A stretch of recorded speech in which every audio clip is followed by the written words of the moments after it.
بص يا ياسين، انا محتار في امرك بصراحه.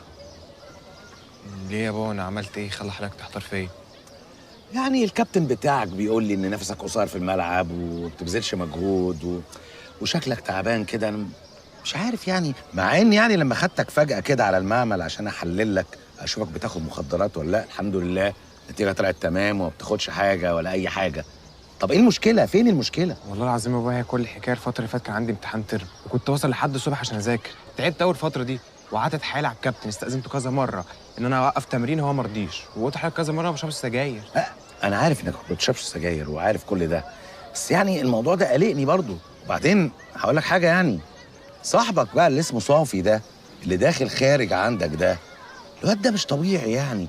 طول الوقت كده عينيه عامله كده ومش موزون كده وهو ماشي يعني ده يقلقني برضو. اشك ولا ما اشكش؟ بصراحه يا بابا هو بيشرب مخدرات.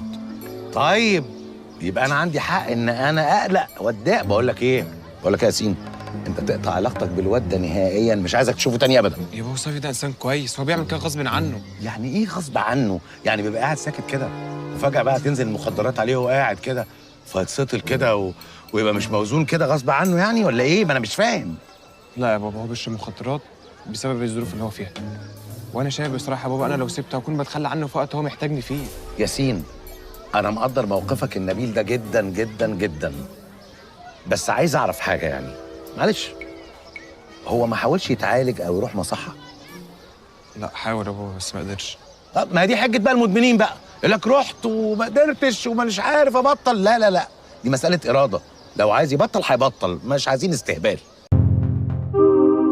اشترك في باقات واتشت الشهرية بتبدأ من 14 جنيه و99 قرش، وباقات سنوية بتبدأ من 149 جنيه و99 قرش.